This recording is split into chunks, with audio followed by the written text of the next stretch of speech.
Check one, check two. Check one, checking my sound. What's up, Tobias? Good afternoon. How's everybody doing? Got the young me on the little thumbnail. About to get started here in a minute. Waiting for my phone. What's up, Master IT? Glad you could make it. I always show you a lot of love, Master IT on Facebook. You got a lot of ads coming up on Facebook. I see you. I see you. Shout out to Master IT. So let's say we about to get started. Like I said, I usually go over a couple videos I've done at a high level. So if I got any questions on that, let me get that up real quick. We'll go over there real quick. Then what's up, Helmet? Happy Sunday.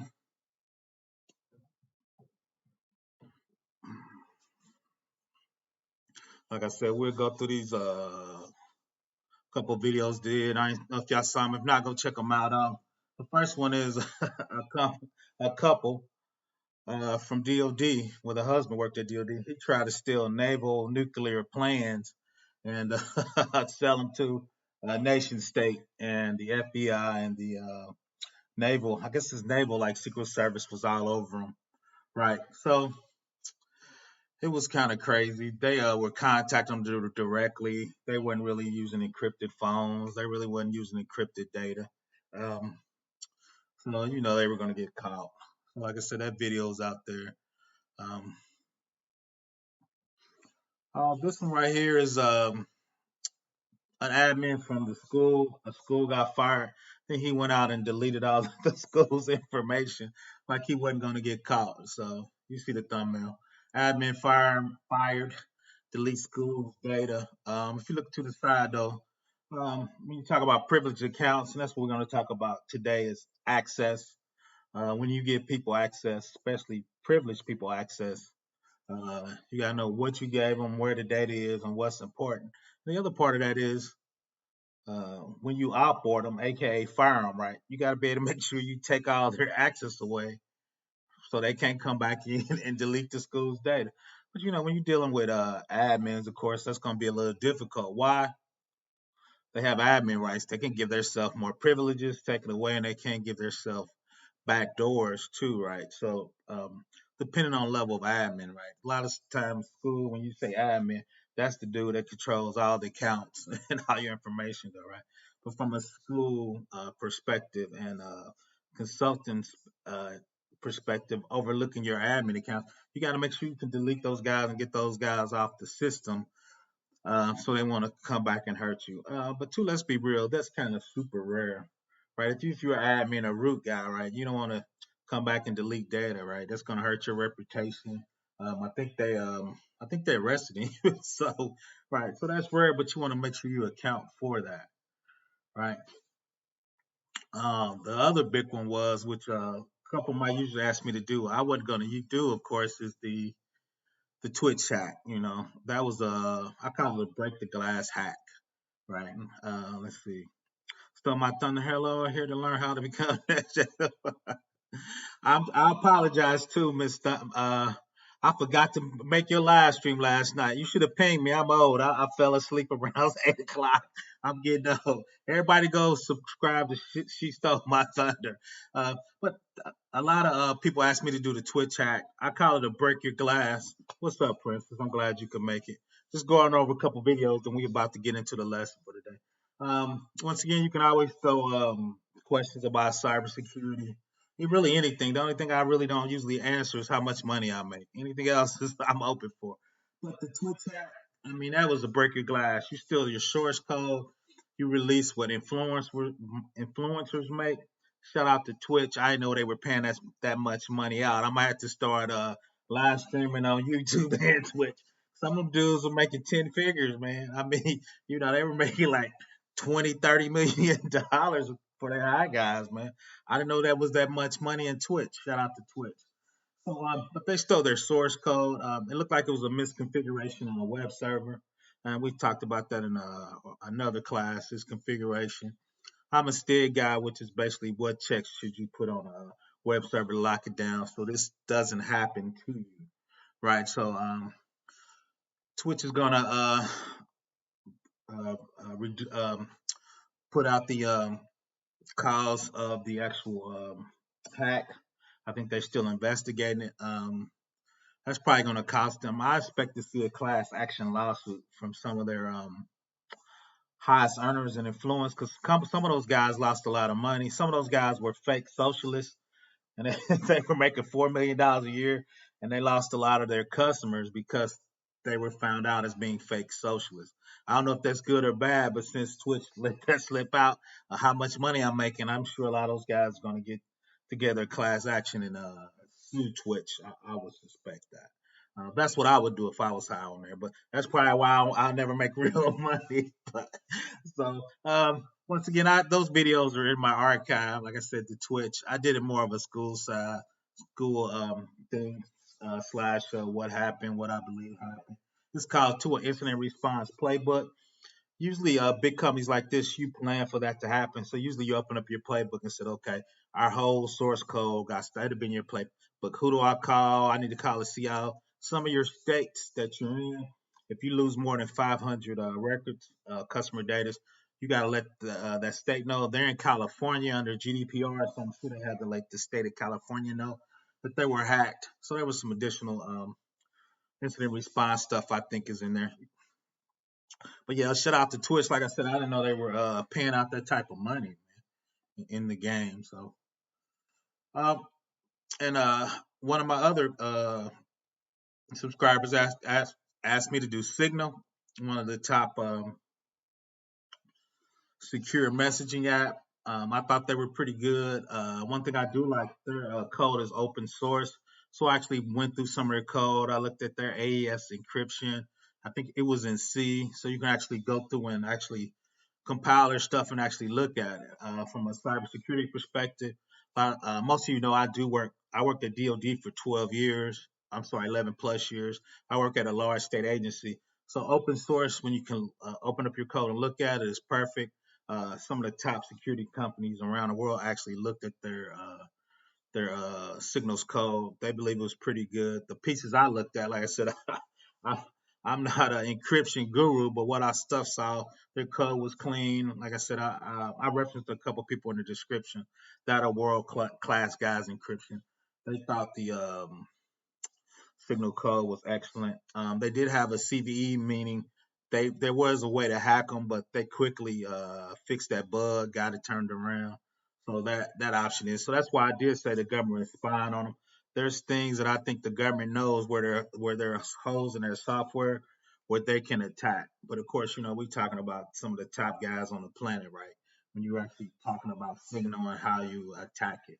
Like there was a pre-shared secret key when you do a TLS, HTTPS handshake, you share keys right there. I think there was a little hole where you could actually pick the key off and actually use it to attack. What's up, Patrice Gardner? Glad you could make it. Princess always in the house. She thought my stunned helmet. Tobias, welcome. Yeah, so those are the videos I did the past week. So let's go ahead and get to it. Let me see. So, like I said, if you got any questions on any of those before we get started, you can shoot them in the box. Like I said, they're out there for you to review and check out. Like I said, I'm gonna do. Somebody asked me to do all the secure apps right now, so I'm working on Telegram right now. So you should see that come out. So I'm gonna do Telegram, Signal, WhatsApp, and there's one more I got it written down. I have to look it up. But today we're talking about access management, and we just saw that one video where the admin actually got back in and actually deleted the data for some of the schools, right? And you're talking about FERPA, how you do it. So we're gonna get into it. Uh, so access is what can you get to, right? Just because you can have identification, log into a box, you might not be able to get to any directories, any of the files, or any of the resources, right? I still have to give you access, all right? I'm a Linux guy, so I'm always gonna put you in a Linux group. and I can give you access to the directories you need. Or if I'm running Tomcat on that box, right, you can get to the Tomcat master user so you can run their website, right? But you can't transverse to get into any of the CSS or HTML or Angular files or look at the JDBC connections, right? Those are access to what you can see. All right, so we're gonna get into it. It's not many slides today on access. I think it's pretty a well-defined domain out there. If you were to make a privacy-based messaging app, what would you incorporate? If I was to make an app, to be honest, I would actually take Signal. They give you actually all their all their C code. At a high level, what I would do is, once again, because I'm a federal guy, I was using, of course, encryption, AES 256. It seems like that's really the only cryptography that hasn't been broke. Right? I'm a C Java guy, so I would use Java as my app on the phone, right? Because Java's basically just Unix stripped down on the phone, especially on Android. So I would just do a native Android app. I would actually use Signal encryption because it's AES 256. A lot of them actually use cloud resources to actually put your stuff up in the cloud and pull it down in case you get disconnected. You can always reconnect it to the cloud. I probably would do that, but I probably would store minimal information in the cloud just to make sure that wouldn't get tracked. So at a high level, that's what I would do, Helmet, to store, to create a secure app. And also too is if you're looking at Signal app, you got to lock down your phone, right? So now I got all the encryption technology on your phone. If your phone is open and you're not locking down the proper files on your phone or using a proper MFA on your phone to get to certain stuff, right?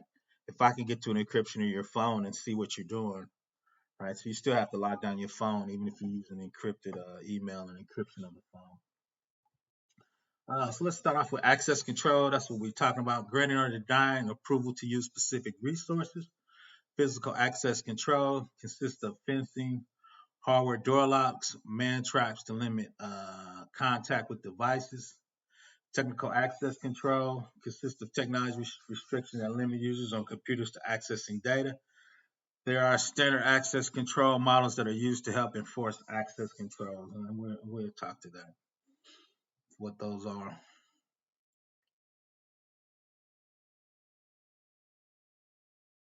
Yeah, if you look at that signal, I looked at 10 ways to lock down your personal phone separate from the messaging app. So the key things: identification, presenting credentials, delivery driver presenting employee badge, authentication, checking the credentials, examining the delivery badge, authorizations, granting permissions to take action, allowing the delivery driver to pick up the package. And this is the last one I think a lot of people forget is accounting. A record that is preserved of who accessed the network, resources are accessed and when they disconnected, right? That's basically auditing, right? So when a person logs on, when a person logs off, when they log on, because next 2022, I'm gonna teach a beginning forensics class, and part of the forensics class is if I don't have auditing on, I don't have anything to do forensics on, right? So how big was the file? When was the file? What was the name of the file you moved? When you did a secure copy or FTP, unless God forbid you didn't, you just sent it over clear, but you did FTP, it should show me the file name, the bytes in the header, the name of the file, and when you moved it, right? If all this stuff's gone, I can't do any forensics on the system to see when we got hacked, right? So part of the forensics class is auditing, right, of that file and the metadata of that file, right? The metadata of that file is when I sent it, who touched it. And if on the phone too is if you send data, which people I hate when people do this. If you send data from your phone, you took a file down from Unix, put it on your phone, and moved it to another Unix, right? The metadata off your phone is your phone number, how big a file was on there, and with the triangulation of that file, if you did that file from your house, I could probably tell within a couple block radius of where your phone was at when you moved the file, right? That's the metadata of your phone before you move the file, right? All that's part of forensics, right? So This is a kind of spreadsheet version of what we just done, so we just kind of move to that. Identifications, review of credentials, authentication, validation of credentials as genuine, authorization, permission granted for the admittance, access, rights given to access specific resources, and accounting, once again, record of user action. All right, so those are the things you take advantage when you talk about access. Right, so from a Unix perspective, I'm a Linux guys, right? Um, give username, authentication. We got what you can do to file individual, right? Groups, right? Then there's everyone group, right? So if I say on this file, everyone can run it, right? That's part of the access rights of that object. So I can say on a file, what can you do? What can a specific groups do? And what can everyone do, right? So that's from a Linux Unix perspective, what you can do. I'm good. Yourself? Thanks. Yeah, we locked the phone down for helmets, though. For instance, that all sounds like CSI. It is part of CSI, and like I said, a couple of my users asked me to teach it. Long story short, most everybody know I'm actually a professor in real life. I teach at a local college. I usually teach Introduction to Computer Science. I'm sorry, Computer Security, which I'm doing now. As part of that, I took some. I teach forensics and advanced forensics, and right now I'm teaching Java class. So I'm trying to teach it. I think I'm gonna teach Java for kids next summer. So I'm deploying. I'm thinking about that. So give me a shout out. So I think I'm gonna do something for the babies. I think I'm gonna teach Java from kids to 8 to 12 next summer and put it on YouTube. Somebody put in a box, is that a good idea or not? Yes, she stole my thunder. We gonna get forensics. So in class, this young guy came up to me and he said, Professor, I need you to show me how to break into my girlfriend's phone. My answer to him was, you need a different girlfriend, right? I don't teach people how to break into their significant other's phone. Even though I do have that type of skills, I don't recommend that, right? And two is if you ever take a CISP or ethical hacking, you stayed in there that you wouldn't do anything, you know, detrimental to society. And I think showing somebody how to break into their significant other phone is a detriment to society. Okay, so an object, right? An object can be a file, folder, running service in there. So an object, specific resource, file, or hardware subject, a user or a process functioning on behalf of user. Right? We're gonna have a lot of batch jobs, especially we move files around to banks, schools, and stuff. Right? Those service accounts really are kind of running as a user, right? This user says, when a file gets in here, I move it, right? But it looks like a user, right? So when they said processes function on behalf of users, those are service accounts. Operation, the action taken by the subject over an object, like the subject said, I'm deleting a file, right? So the delete is the operation, right? From accounting slash logging, so we can track when you run an operation, 9 times out of 10, I'm gonna log it, right? Because if you delete something like the admin was deleting from that other video, right, and you deleting stuff that we need, or I might need to prosecute you, I need to log those or log those actions, right? Because when we need to do forensics or go into court, I can say, hey, they deleted stuff they wasn't supposed to delete, right? That's part of auditing. Shout out to my man before the billions. He's always doing big things. Go check him out.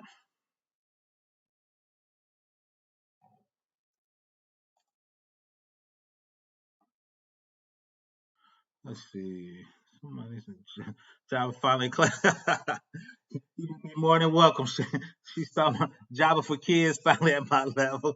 Yeah, I think I'm gonna try to make it fun. I got my son is 34. My son got a lot of kids, so I got to start teaching my grandbabies how to get in the game. So, uh, uh, what is that? 5, 6, 7, and 8. So I need to start working with them more on on their IT game, so they can get in cybersecurity when they leave high school. So I'm trying to teach the babies the game. So, access control terminology. These are people, and before shout out to before the billions. These are people that business analysts talk to. Project managers talk to people you get the requirements from. Privacy officer, manager who oversees data privacy compliance and manages risk. Custodian or steward, individual to whom day-to-day actions have been assigned to by the owner. The owner, person responsible for the information. And end user, a user who accesses the information in the course of doing routine job responsibility. Right. So at the top of that is privacy officer. So the privacy officer for a large company is if you're a hospital, right, you got to report the HIPAA. Education, we were talking about the admin deleting the files. That'll be FERPA. That's family education, uh, representative action. Something I gotta look it up, but DOD is FISMA. I do a lot of IRS work. So each one of those, I call them domain knowledges. They have supporting requirements that will go to that government oversight agency, right? So when we do work with the IRS, you got to use certain encryption, you got to use certain data centers, you got to use certain, like we talk about access, they call it least privileges, rights to certain groups. So if you get hacked, those government agencies are going to ask you to supply them documentation, and the privacy officer would be responsible for that. And two, if you're actually a international company, we call it harmonized because you got to do, and she stole the thunder. We actually had a conversation about this. She would have to do privacy for the United States, privacy for Canada. And if Canada sends some stuff over to EU, that'll be GDPR. If it actually sends something over to Africa, they have different privacy standards. So you as an organization have to make sure you're meeting all those requirements, right? So that's what a privacy officer would do at a high level. And there's a couple certifications out there if you want to get that. And those guys get paid super well, right? Number one, you're usually working for a big company because 9 times out of 10, you're doing international work, right? So those guys usually make around $200,000 accreditation money. So um,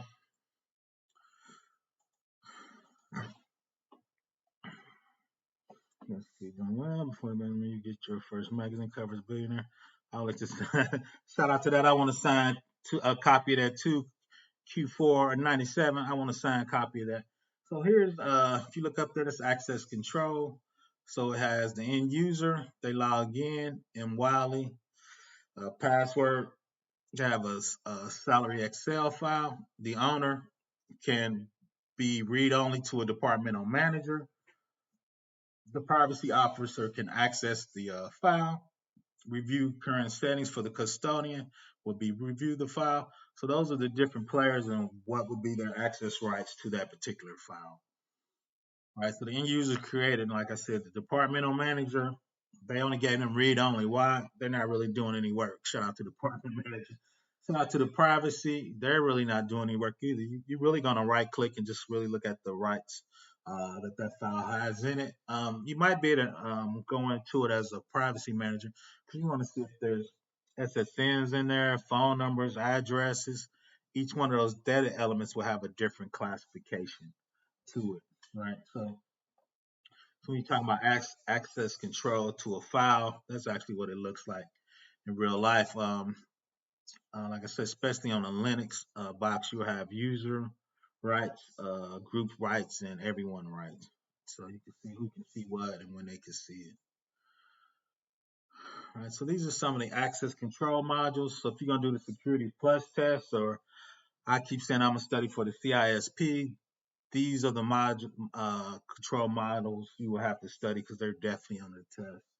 Standards that provide predefined framework for hardware, software, use appropriate model, discretionary access control, mandatory access control, role-based control, which is usually from a database perspective. Our database usually do role-based, rule-based, and attribute-based control. Right, so those are it. So the DAC, discretionary access, least restricted control. Every object has an owner. Owner has total control of their objects. Owner can give permission to other subjects on their objects. Windows users on operating systems, most types are Unix and Microsoft. two significant weaknesses. It poses a risk in that it relies on the decision of the end user to set the proper level security. A subject permission will be inherited by any other program that the subject shoot that executes that file name. Right. So if the file is already created and it has permissions, right? If I create another file off of that file or make a copy of it, it's gonna have that same permission. Right.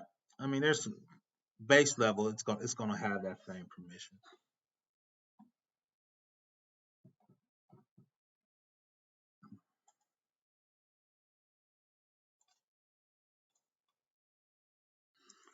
Let's see.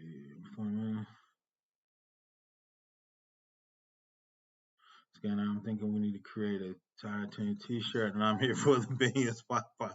Shout out to that. Shout out to that. If you look, this is standard Windows sheet system for that. It shows you the object name at the top. You click on System, and it tells you down there is your permissions for that system: full control, modifier, read, execute, read, write, and special permissions. So those are the access rights you're given for that object file, right, in Windows. So that's what it would look like. Mandatory access control. Most restrictive control model. User has no freedom to set any controls or distribute access to other objects. Typically found in military settings. Two elements labels. Every entity is an object assigned a classification level that represents the relative importance of the object. Subject assigned to a privileged label like clearance. Levels based on is used. Top secret has a higher level than secret, which has a higher level than confidential. MAC grants permission to matching objects with the same label. Label indicates level of privilege. Right? So a lot of things, especially in the database, you could create labels, and the labels tell you what that record or what that data element is. Right? For SSN, you can say this is top secret or secret. Then the database will do certain things for you, right? That you don't have to worry about programming. Continuing on the mandatory access control, the MAC determine if the file may be opened. The object and subject labels are compared. The subject must have a greater level than the object to be granted access. Two major implementation of the MAC is the lattice model and the Bellapagel model. The lattice model, subjects and objects are assigned to a rung on a lattice. Multiple lattices can be placed beside each other. The Bellapagel model, similar to the lattice model, subject may not create a new object but perform a specific function that is lower level than that object that you created. Right. So once again, that's basically for the CISP class if you're going to take it. Microsoft Windows uses a MAC implementation called Mandatory Integrity Control. A security identifying SID is used to the user group or session. Each time a user log in, the SID is retrieved from the database for that user. SID is used to identify a user with subsequent interaction with Windows. Windows link the SID to an integrity level. User access control is a Windows feature that controls access to resources. Right. So when you log into the user, right, it gives you really an ID. So when you move around the system, right, it's not keeping track of your username, it's keeping track of that SID. Right. And once again, when we upscale next year, I'm calling next semester when I do forensics, we'll look at that SID and how it's moving around the system, how it's keeping track of you, right, from the back end, and how we can monitor. And if that SID does something that we doesn't want to do, right, we can block it and send an email to the security team, right? So that's the very thing. And you'll see this a lot of times in your system. Mandatory access, it asks you that, do you want to allow the application to change your device? Most of the time, I'm going to say no. I'm like, what are you doing in my system? A lot of times, too, behind the back end, when you download stuff to phones or machines, it could change your rights to a particular object or to the particular system you're working on, Windows or user, right? A lot of times too, you got to be careful because that uh, application or app could be changing your resources, so it could do something like the application could cut your camera on while you're not paying attention, right? So those are things it could be doing in the background. And definitely we'll dig down more into that, right? Is the user profile level security, or does it include router, switching, and network level? Um, you got me thinking, Princess. Is your user profile level of security, or does it include the router switching? It does. It does not include that because this is Windows. Usually, when you go up to the router switching and network level, that's going to be from a Cisco router perspective. Now, you can put those two together, Princess. I could say um, when a router sees my packet, it can look inside my packet at my username, my permission, or my group level. I can add that to my packet. And then Cisco routers called zero trust networking. So when that packet comes across out of my Windows box or my Linux box, right? Because data traffic is just packets. I can have Cisco to start looking at tags I put inside my Linux box or my Windows box. Then my Cisco could start making decisions on those tags, stating that okay, this is a accounting application coming out of this Linux box. That part of the VLAN or that part of the subnet is for manufacturing. So that packet has no reason to go on that side of the to that subnet or to that VLAN, right? So now I'm using my network packet and my labeling. My Cisco now can control what traffic and where that packet can go to, right? And the reason I wanted to go to that packet is if I'm in the accounting system, I should not be able to go over to manufacturing and try to do a brute force attack. So if somebody takes over the password of one of my accounting people, they can't get over to my manufacturing right without escalating, or they call it east-west traffic. So um, labeling my packets, I could control my network traffic. It's called zero trust, and that way I could put those two together. Let me know if that makes sense, Princess. I kind of mumbled through that, but that way you put those together. Two is I had a video with me and cyber center person, and she was doing a QA asking me about zero trust, and we actually broke that down. It's an old video. It's me and her. We went one on one on the chat, and she asked me a whole lot of zero trust network traffic questions, and I think that came up, and it's a better explanation because I was actually showing um, different programs used to control that traffic. Role-based access, usually used with database. I did most of my early stuff doing Oracle backend programming, forms. Then 10 years after that, Java came out and I started doing Java with Oracle backend stuff. So that's where I got our stuff. Shout out to Network Bruh. And anybody want to do networking, check out my man Network Bruh. Me and him usually collab. I usually give him the sticks to try to talk about him on the stick perspective. And me and I haven't reached out to Network, bro. I'm just gonna throw it out here. I'm actually think I'm gonna set up a AWS NIST Zero Trust Network in AWS, and I think I'm gonna have him hook up with his. He has actual physical hardware, so I'm gonna hook up his physical hardware to my AWS network, make it look like one virtual network, so I'll look like it's coming from the same building, and we could talk about security coming from on-prem up to the cloud.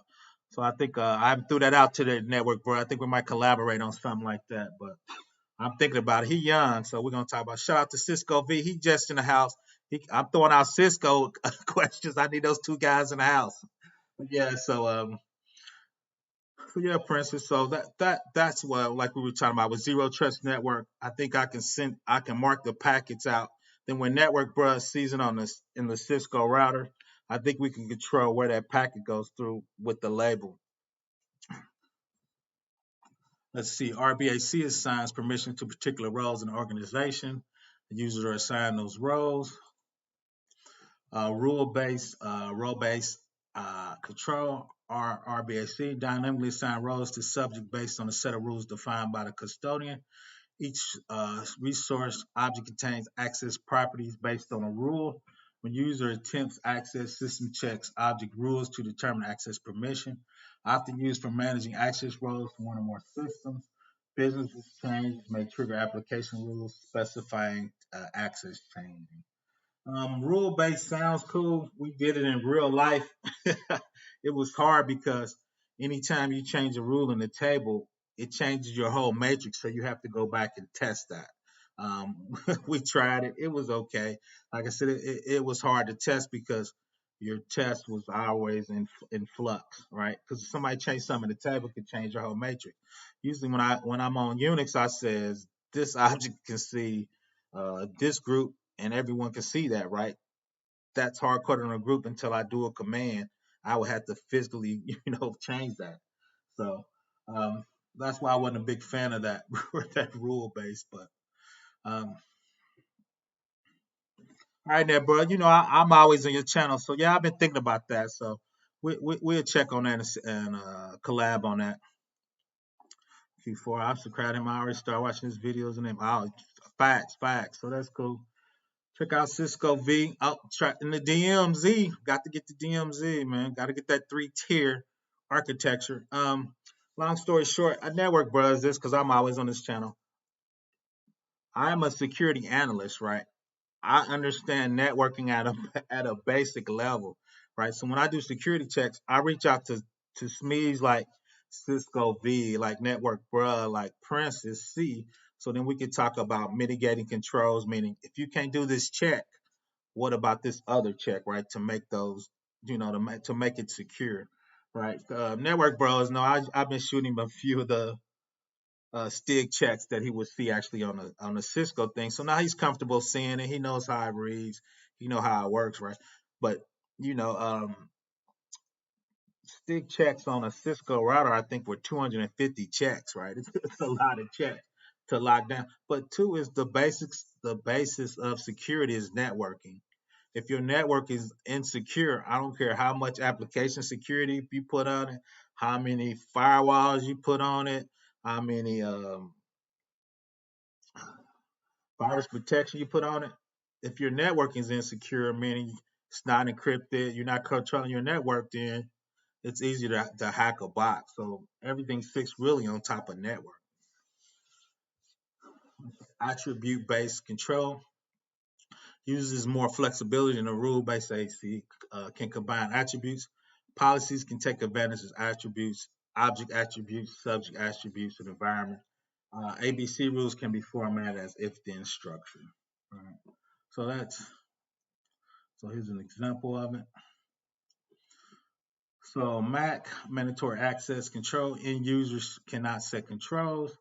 DAC is subject access total control over objects. Role-based, assign permission to particular roles in the organization, then the users are assigned roles.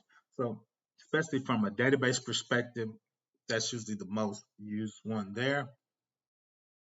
Rule-based, dynamically assign roles to subjects based on setup rules found by the custodian, and attributes-based control use policies that can combine their attributes.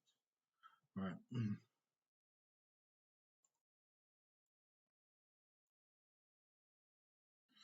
Let's see. Never that's a great idea. Just subscribe. I just saw Cisco. Hello, sir. Hey, everybody, I can't believe I never came across your channel. That's cool.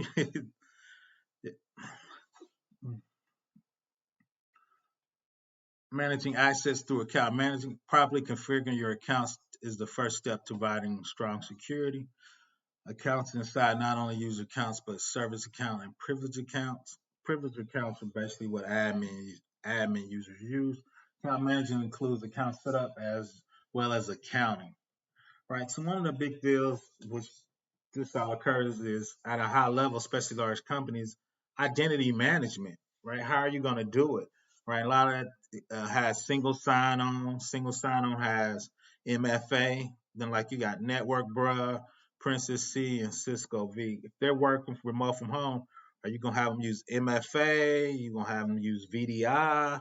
Are you gonna have them use? I try to have our guys use 3-factor authentication, right? You got your username, password. You got your phone. They're not like I'm having those USB drives with another encrypted token on it, right? That's going to read from your machine, right? So they would have to steal your phone and the token, right? Why would I do that? All three of those guys are going to be high-level Cisco guys. If their accounts are ever stole or hacked or phished or privilege escalation, if you don't have multi-factor or three-factor, if you get the Cisco routers, you can just steal everything. You can steal everything out of the company, right? If you're the root guy of Linux, a lot of times you can steal everything out of the company, right? So you got to put some respect on their names and put some respect on their security, right? So,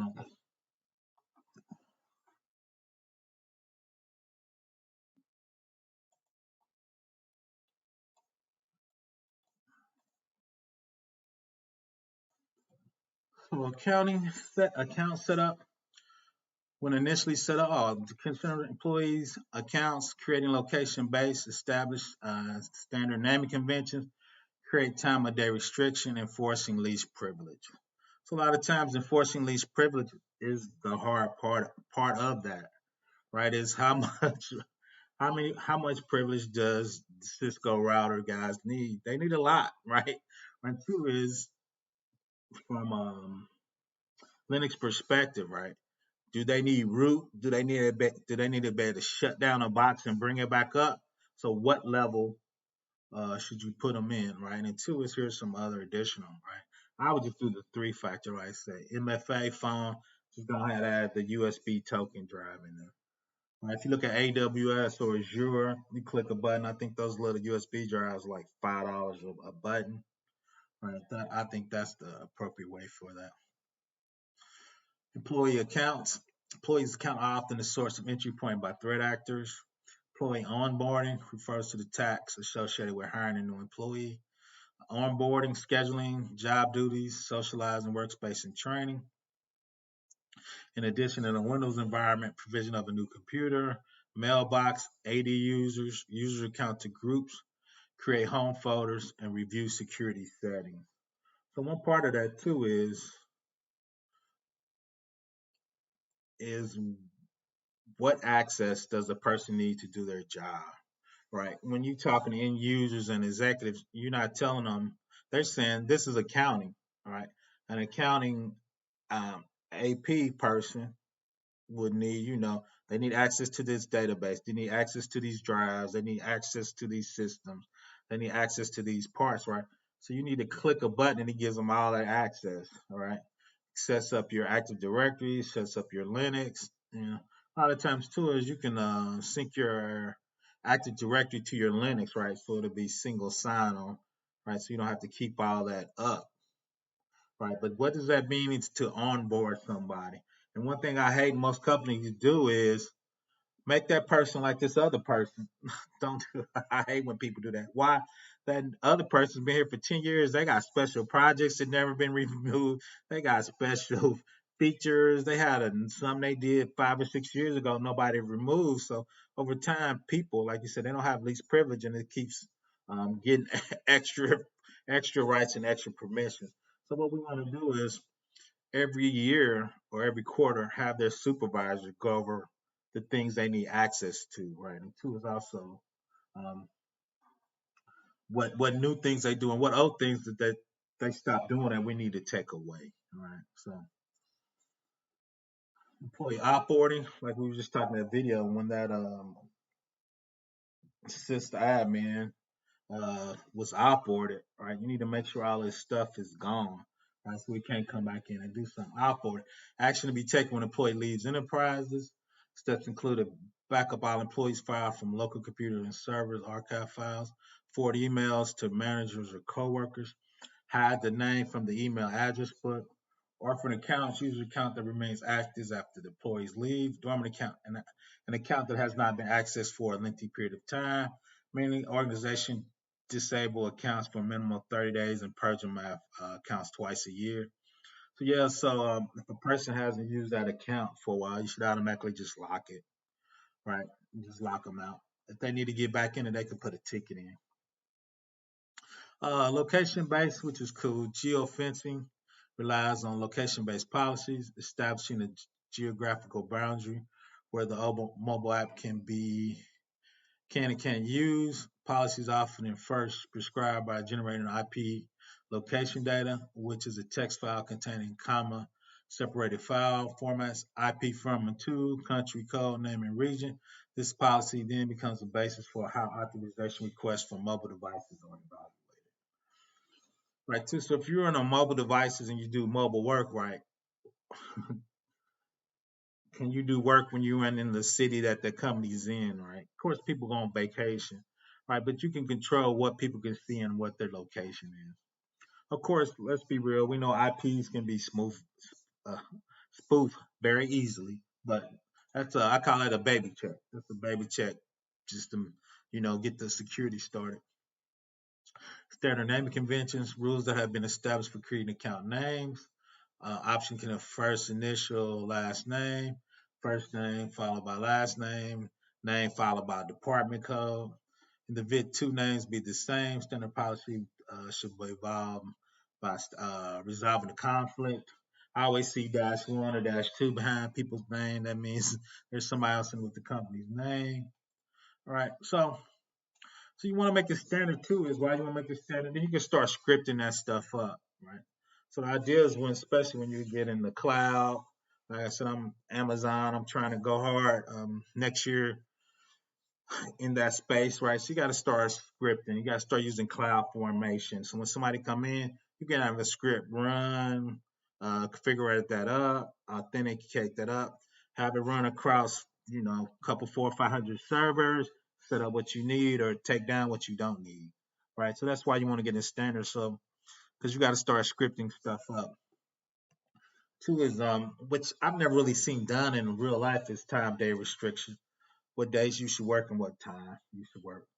Um, Probably for regular workers, I'm usually in admin and groups, so a lot of those guys get called called at night. So you don't want anything stop them from working. But so I've never seen time and day restriction. These privileges means only the minimum amount of privileges necessary to perform a job or function should be allocated. Help reduce the attack surface by eliminating unnecessary privileges that could provide an avenue for attackers. Should apply both the user account and to the process running the system. That's one of my pet peeves. I always see service account running with admin privileges. That nothing else ticks me up more often to see a service account running as admin. Right? Admins has a certain level of privileges. When whatever service account running, if you're using it to move files, give it SFTP, read files, and you don't need to write them because you're moving them to another file. So why do you give them all those extra privileges to be able to, if somebody hacks that service account, right? Now you have admin on the box, and that was wrong. If you look at Solar Winds, those that agent didn't need admin, but 90% of the companies that had that agent running had an admin account. So when the nation state took over Solar Winds, the agent could do anything it could want to do on that box. Where if you had it with least privilege, I think you could have stripped down probably 50% of those privileges, and that would have made it harder for the adversary or the nation state to move around, right? Professor, what scripting language do you use? I'm old school. I usually use Corn Shell on a Linux box or Python if I'm doing something actually on a Windows box and even in Linux. To be honest, I programmed for 20 years. The crazy thing is I'm at a high level for for a system engineer. So the sad part is now I just give people orders. They don't even let me log into boxes anymore. So that's something I really want to get hard 2020 start programming more and doing those boxes. So yeah, I usually do corn shell when I do stuff because I'm a Red Hat guy and that stuff's been out for 20 years. And I use Python if I'm gonna do anything scripting actually on AWS. I usually use Python. I'm teaching myself cloud formation. Once again, I might do a small class on cloud formation because anything that I build in AWS, I want to be able to spin back up using cloud formation in AWS. So I'm gonna teach myself. So I probably do a small series on that in 2022, hell, which is almost here. Account auditing. Once an account has been created, there should be periodic maintaining auditing following audits, recertification, the process of periodically revalidating a user account, permission auditing and review, intended to examine permission that a user has been given to determine if each is still necessary. Usage auditing review, the audit process that looks at the application that the users provide and how frequency they're using and how they're being used. So we usually have an account that every 60 days, it asks you to recertify that you're still working for that particular company. Why? Because if not, like what if we offboard you and we miss something? If you don't recertify it, it'll automatically lock your account out. And two is we send out at least we try to send out once a year to every supervisor. These are the people that are working for you, and this is what they have access to. Then the supervisor for that department has to certify that user. Right. So that way we don't have runaway accounts or sprawl. And two is the supervisor becomes aware of what their employees have access to as well. Best practices, establishing best practices for limiting access can help secure information. Separation of job duties, job rotation, mandatory vacation, and clean desk policies. Separation of duties. Fraud can result from a single user being trusted with complete control of a process. Requires two or more people responsible for function related to handling money. The system is not vulnerable for the action of a single person. It requires that if a fraudulent application of a process could be resulting in breach of security, the process should be divided into two or more individuals, right? They will have to collude to steal the money. Job rotations. Individuals periodically move between job responsibilities. Employees can rotate within the department or across departments. Advantage of job rotation. Limited amount of time individuals are in a position to manipulate security configurations. Help expose potential avenues for fraud. Individuals have different perspectives and may uncover vulnerabilities. Reduce employee burnout. Will automation or AI take a bulk of cybersecurity jobs in the future? No sticky labels with password facts. Anthony,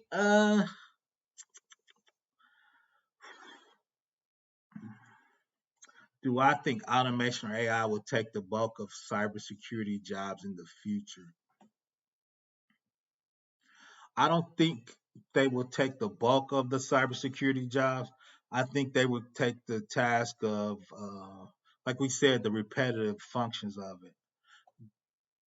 It will be able to look at accounts to see if it believes they had over permissions. Um, it will look at security. Two is it's doing that kind of now. And so when I look at a system, if I say this GPO for the setting for this Windows box is good, right? It's stigged. I'm happy with it, right? What AI and automation is going to do is say, hey, security said this good. So every time I spin up a VM, it's just going to put those GPOs on that VM, right? In the past, you would have system administrators do that and would have to put that GPO on manually as it brought up more VMs, right? So in a small company, right, you will have 400 VMs. I'm not gonna manually put GPOs on those VMs, right? As they spin up, the GPOs get put on those VMs automatically, right, Anthony? So I don't think those are cybersecurity jobs. I think those are SA jobs, not cybersecurity, right? Because cybersecurity is usually always a template if you're doing it right. If I say, okay, for this database, this is the role in Oracle. These are the checks for my Oracle instance. We're gonna do the STIG. There's 312 checks. I get the database locked down. So when I spin up another Oracle instance, it knows what the checks should be on that Oracle instance, and AI is going to make sure they're on those checks and nobody's messing with them, Anthony. So I don't know if those are less cybersecurity jobs. I think those are less SA jobs. Someone needs to build the logic for the automate. That Cisco V is right there. Yeah, that's what I'm saying right there, Cisco V. I'm gonna do the security analyst. I'm gonna give you the templates for the GPOs, but right, somebody's got to do the cloud formation or the Ansible or whatever you're doing to automation. But those aren't security jobs. I think those are SA jobs. Same from a Cisco's perspective, right? When you spin up those VLANs, right? Once you get that template for the VLANs, if another group needs that particular VLAN setup for another development team, right? You got the Cisco Ansible or however you do those settings, you run those settings, and it will automatically set up that VLAN for how you want it, right? And how I want it secured. I'm sticking those keep out for personally attack. Don't feel bad. When I first worked where I want government passwords are 14 character, two upper, two lower, and we check to make sure you're not using some kind of repetition for your last 24 passwords. So to be honest, some people did have passwords underneath their keyboard, right? But half a dozen, one somebody will have to break in the office of your house to get your sticky note, right? So so there's um, pluses and minuses when you do stuff like that, right? You have to think about the ramifications of you making those drastic changes, right? I used to walk through the hall and the old ladies used to boo me, right? And two, on top of that, you only get 5 tries and we would lock your system. 14 characters, two upper, two lower, two special characters. You only get 5 tries, and it won't automatically lock. You have to put a ticket into the help desk, right? Mm. Mandatory vacations, limit fraud because perpetrators must be present daily to hide the fraudulent activities. Audit of employees' activities usually scheduled during vacation for sensitive positions. Clean desk policies designed to ensure all confidential sensitive materials removed from the workspace and secure when items are not in use, either paper form or electronic. Sample statements might be found on clean desks. Computer workstations must be locked when the workstation is unoccupied or turned off the day. Confidential sensitive information must be removed from the desk and locked in the drawer safe when the desk is unoccupied by the end of the day. File cabinets must be kept closed and locked when not in use. Laptops must either be locked with the locking cable or locked in a drawer or file cabinet. Right. Nowadays, the cleaning crew used to steal laptops. They used to come past and push the laptops in those rolling barrels, right? So that's why the last time people will have locking cables. Cool thing is now most offices have webcams down the middle, so you can see most of the office doing the webcams to make sure nobody's stealing stuff, right? I worked at Cisco for 15 years. So, man, I can truthfully tell you about 50 bucks. Shout out to Q4. Nice, true. Do you think blockchain will be built into security? I don't know. The reason I ask is because I never understood how you don't live in another country, but you got unlimited time to be a secure box. Facts. They, these guys are facts. Q4. Those are the high dollar guys. You can't fire the $500,000. Anthony, I think blockchain will be included, especially for auditing. I think it's going to be a good 10 years before we get it really integrated into systems for security. Security moves super slow, especially in the government. So I think it's going to be a while before it gets in there. Um, I think they're using blockchain for smart contracts as far as finance and some other things, but to get built into like when I think of it, get it built in the audit files, so the audit files can't be changed. Get it built into certain security, so when a password gets changed, it's going to the right person, right, for that password. And so it usually takes about 10 years to get that integrated and tested in the system to make sure it's secure, right? So I think it'll get there, Anthony.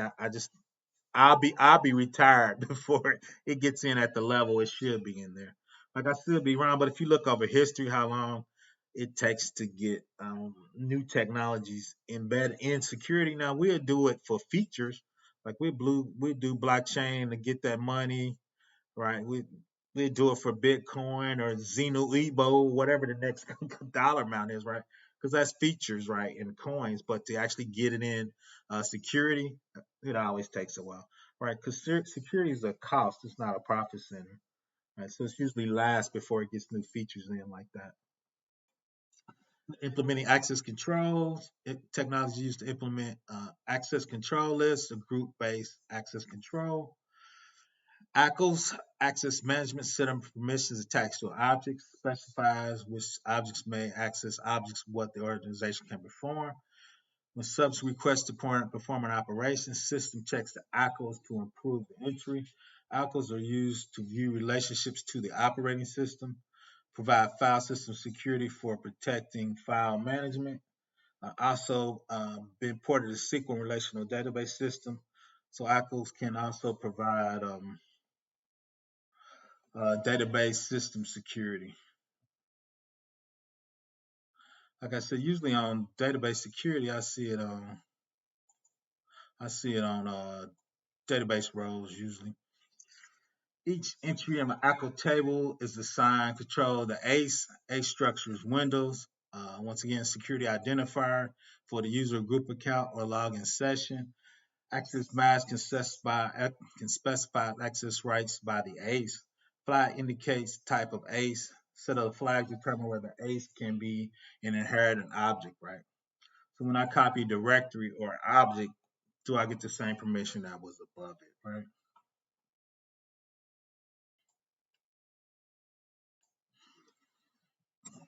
So companies take a hit, customers take a hit, but companies like Verizon, Comcast, that is, internet seems to be left out the conversation. I don't think they're left out of the conversation a lot.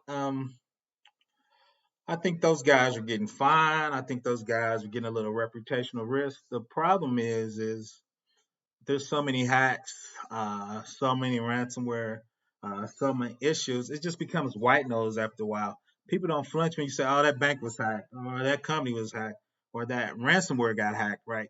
So I think people are desensitized to that. But what that does is when you go to the ATM and it costs you $4 to get your money, that's the insurance for when they get hacked, right? And they got to pay 10 million people credit and monitoring at $100, and that's $1 billion, right? So I think we understand what the tax is. I think the tax is built into it. So I think it's just white noise after a while, Anthony, which is a shame, right? Because when they get hacked, there's really no, like you said, there's no big ramification. I think we fine them, but they have it in the budget. They're charging us for that, so they have it calculated that they're going to get fined every 10 years. It's going to be 200 or 300 million, and I think that's why your cable bill is so high, your phone bill is so high, and doing business is so high because that's part of doing business now, right? Group-based access control permits the configuration of multiple computers by setting. That's where we're talking about the GPOs. Group policy, Microsoft provides a centralized base configuration computers. Active Directory, usually used in an enterprise setting. Settings store group policies or a local group of policies just for the machine you're using. Right? And I got a couple of videos talking about GPOs. I'm a still guy once which is security for individual devices. I think Windows was, I think that was like 340 checks. It was a crazy amount of checks for a GPO for a Windows box. But I don't think Windows is super secure anyway, so I expect it to be a big number. Um, Identity and access services, different services, Radius, Kerberos, TAC, terminal access control, generic built on lightweight directory access protocol, Ldap, security assertion markup language, SAML, and authentication framework. Right.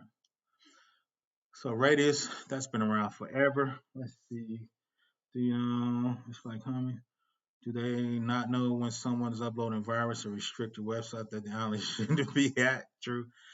I always hear about reconnaissance, so I try to understand that. Sorry. No, you're right. If you ever look at a MITRE attack, I'd use that for logging, and it looks for certain, like you said, there's certain combination of things where you know somebody's doing reconnaissance. If they're looking at every IP address, they're doing certain things. MITRE actually has a TAC framework that can use your SIM to look at that will look for those combinations of TAC for reconnaissance. It is kind of sad.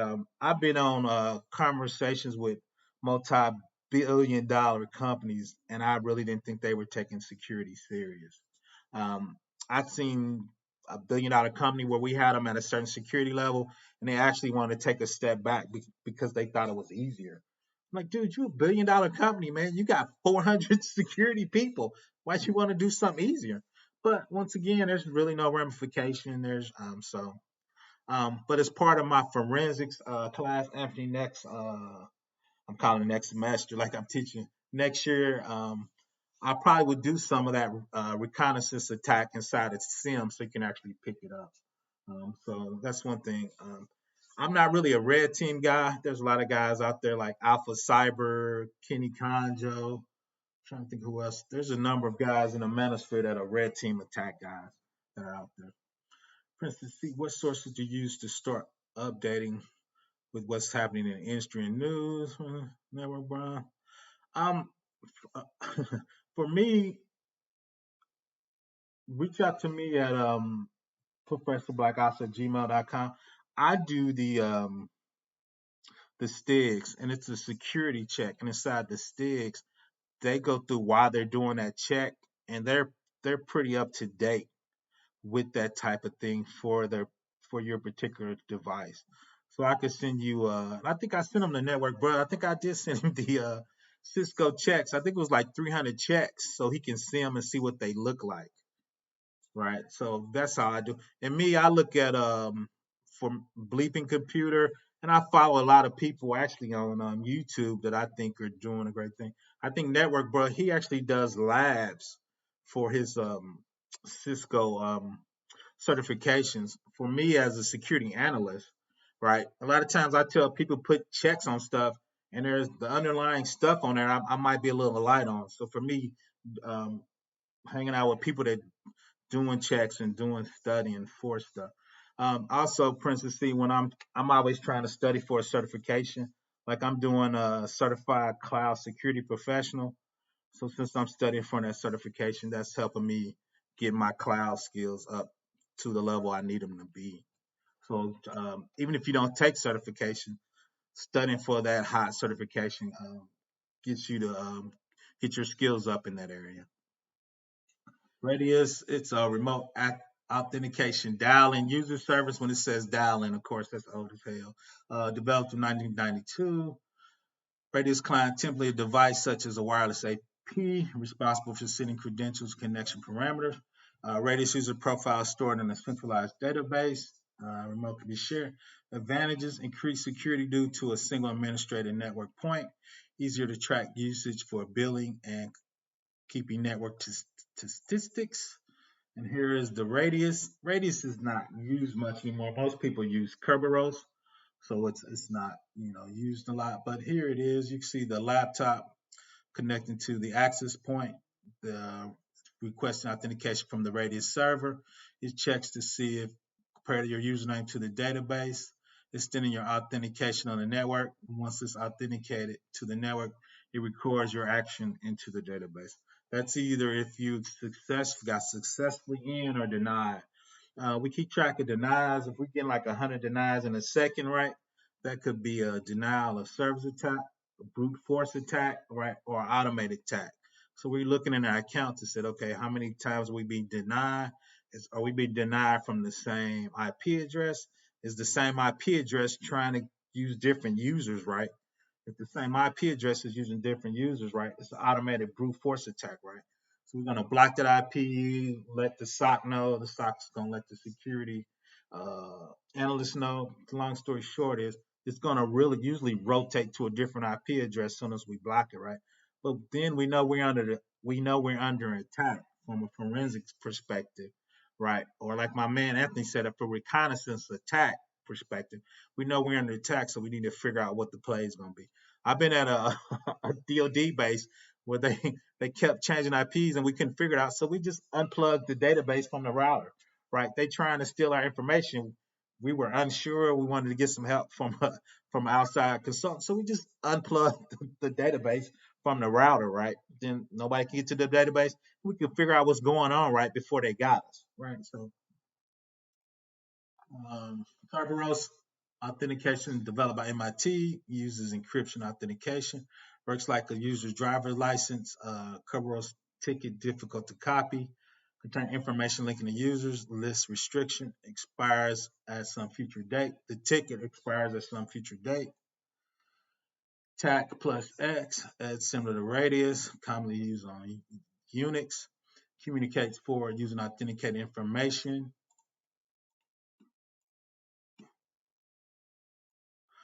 That's the feature of the two. transport protocol. Radius is UDP. TAC plus is TCP. Authentication and authorization. Radius combined, TAC separate. Communication. Radius is unencrypted, which is not cool. TAC is encrypted. Interactive with Kerbal, yes. Can authenticate with network devices, right? Long story short, since Radius is unencrypted, right, we would actually put that in a VPN tunnel, if we were actually using it in the real world office. Let's see what we got. Gotcha. Cisco for YouTube. Shout out to Cisco V. Yep, that's true. I use all those. Ldap. I'm a Java guy. We always read an Ldap usually to get in. Usually Active Directory is the Ldap we use for Windows. Directory service. Database stored to the network contains information about the network. Keep track of network resources. Network keep track of network. Granted, did not access from the standard directory is known as X509. Purpose for standard ways to standard how data is used and stored in a computer system. X509 is a DAP and a lightweight directory structure of that. Ldap designed and run over TCP, simply used in DAP. Encoded X509 is simpler than X500. Ldap traffic is transmitted in clear text. Can be made secure with TLS, known as secure Ldap with an S. Weakness of Ldap can be subject to Ldap injection attacks, similar to SQL injection attacks. Right, so Ldap is Active Directory. That's what people usually use in there. SAML stands for Markup Language. Standard allows secure web domains and exchange authentication. Allows the user login credentials to be stored with a single identity, provided instead of being stored on each website, used for B2B or B2C transactions. That's actually the flow of a SAML or XML. And a lot of people use that. A lot of times when you go to a website and they say, do you want to use your Facebook credentials? When you click on use Facebook credentials, it actually does this behind the scenes, right? It sends you back to the service provider. That service provider is in Facebook. It gets your credentials. You don't see your credentials. Facebook gives us a token that says, hey, they're good. It sends that token back to their website and they said, okay, I'm gonna let you in with your Facebook credentials. Will Active Directory ever be changed? Will SMT ever change? I think that'll be no and no, Anthony. I think well, let me take that back. It is slightly changed because a lot of people are going to Azure. In Azure, they're using AFDS, which is Active Directory in the cloud. The federated version does have a lot better security checks in the cloud. So a lot of people are taking their Active Directory and syncing it up to AFDS in the Azure cloud. Then when you sync those up, you're actually authenticating to AFDS in the cloud, right? And it gives you a lot more security features and enhancements on top of that. I might do a video about that, Anthony. You got me thinking about that. Shout out. That's one thing I dig. The current CEO, him and Ballmer and Bill Gates had it out, but Azure runs a lot of stuff on Linux. You are correct. He was real big on Linux. I was surprised they let him do that to Azure. The only reason they let him get away with that, Azure was making a shit ton of money. By the time they figured out he wasn't doing a lot of Windows, he was doing more on Linux. You're correct. Azure has a crap load of Linux. Shout out to Azure. The SAML, like we talked about it, Facebook does this a lot of times. You go to a service provider, user attempt to reach the service provider. It redirects your URL to the identity provider. The identity provider will be Facebook. It identifies and decodes the SAML request. It puts the response and creates a signed SAML request 6. It goes to the user browser and forwards to the SAML. The SAML is verified with your user token and it lets you in. So behind the scenes, that's kind of what it's doing when it asks you, do you want to use your Facebook credentials? So that's why when Facebook went down, a lot of people didn't realize that there's a ton of businesses that use that behind the scene. So when Facebook was down, they were down, right? Because a lot of people were using Facebook, like my man Anthony said, they were using Facebook as Active Directory for their external websites, right? Authentication framework. framework for tampering is known as Extensible Authentication Framework. EAP was created with more secure alternatives. Challenge handshake chat, Microsoft version of that is PAT. Define with request response success failure. So that's a when you're using wireless connectivity to connect with stuff, this is what you use behind the scenes when you're using wireless communication with the chat and stuff. So that was the last slide. Anybody got any more questions? Like I said, let me know if y'all want me to do. I'm pretty sure I'm gonna do intro to forensics next year. Like I said, I think we got 4 more weeks to this. Um, for introduction, and I think I'm gonna switch over to introduction to cybersecurity. Then in the summer, get a introduction to Java, Java or PHP, probably PHP. I need to think about that. I think I'm gonna go PHP. A little easier to use and a little easier to get set up. So I think I am gonna do a programming class because for the people too, it'll be a nice beginning automation class for the kids too. They'll get a little feel for it. You're welcome, Princess C. You can reach out to me for fresherbblackops@gmail.com. If you go to my community tab on my channel, you'll see my emails in there. That's out to anybody too if y'all don't reach out. I probably send out to some network, bro. I think I think I'm gonna do some AWS. He has hardware at his house. We're gonna hook that up like a corporation to Amazon and make it look like one corporate network. That'd be good practice for him and good practice for me. We collab on it. Let me know if y'all think that's a good idea. Of course, Cisco V's in the house, Princess C's in the house. I think the Cisco guys and the network guys like it. I think the cloud likes it because I think it marries those two together. And that's a good security attack vector people like to attack too. Your office going to a cloud is definitely an attack vector if you don't lock it down correctly. I want to thank everybody for joining me. Once again, this is a standing class, Sunday at 3. Sounds like a plan. That's cool, Cisco V. So yeah, so like I said, I'm gonna reach out with Network Bruh. It's my guy. So like I said, we collab. We do part of it on his channel, part of it on my channel, and make that work. Once again, if anybody wants to reach out to me, Professor Black Ops, one word, gmail.com. Look at my tab in YouTube. It has my email in it. Everybody have a good week. Monday's almost here. I think I'm gonna take tomorrow off. I deserve it. Reach out. I'm sure I'll be on y'all channels. Give me y'all a shout out. Thanks for joining me.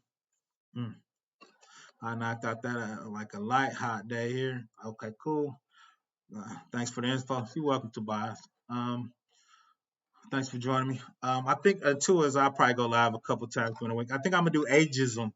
I think I'm gonna do ageism in IT as a quick video, and I'm working on my Telegram for secure applications, so that'll come out. I'm out, everybody. Everybody have a great weekend. Stay safe. I'm getting chunky. I need to go get my walk on. So everybody have a good day. I wish, man. I'm out, y'all. Have a great day.